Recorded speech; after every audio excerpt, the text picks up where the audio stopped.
Taste ആയിട്ടുള്ള broccoli മെഴുക്കുവരട്ടി എങ്ങനെയാണ് ഉണ്ടാക്കുന്നത് നോക്കിയാലോ. നന്നായിട്ട് കഴുകി വൃത്തിയാക്കിയ ബ്രോക്കലി ഇതുപോലെ ചെറിയ പീസാക്കി അരിഞ്ഞെടുക്കുക.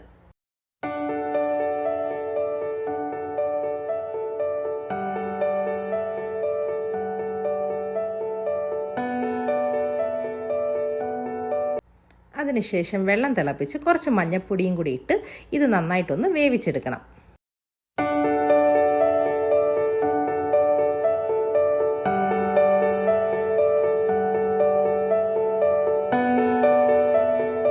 അത് വേകുന്ന സമയം കൊണ്ട് നമുക്കൊരു പൊട്ടറ്റോ ഇതുപോലെ നീളത്തിൽ അരിഞ്ഞെടുക്കാം. കൂട്ടത്തിൽ കിടക്കുന്നത് ബ്രോക്കലിയുടെ തണ്ടാണ്.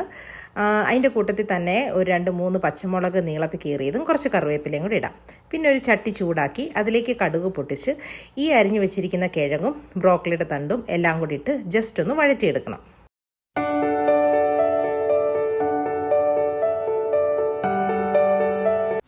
കുറച്ച് മഞ്ഞൾപ്പൊടിയും അതുപോലെ തന്നെ ഉപ്പും കൂടെ ചേർത്ത് ഒന്ന് ജസ്റ്റ് വഴറ്റിയെടുക്കാം.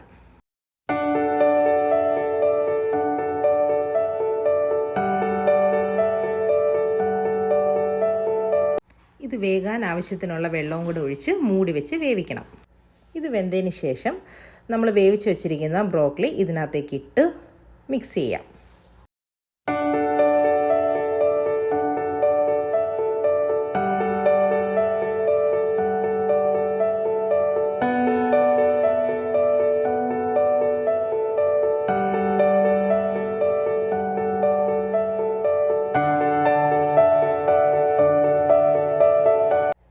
അവസാനം കുറച്ച് കുരുമുളക് പൊടിയും അതുപോലെ തന്നെ കുറച്ച് ചില്ലി ഫ്ലേക്സും കൂടി ഇട്ട് നന്നായിട്ട് യോജിപ്പിച്ചെടുക്കുക.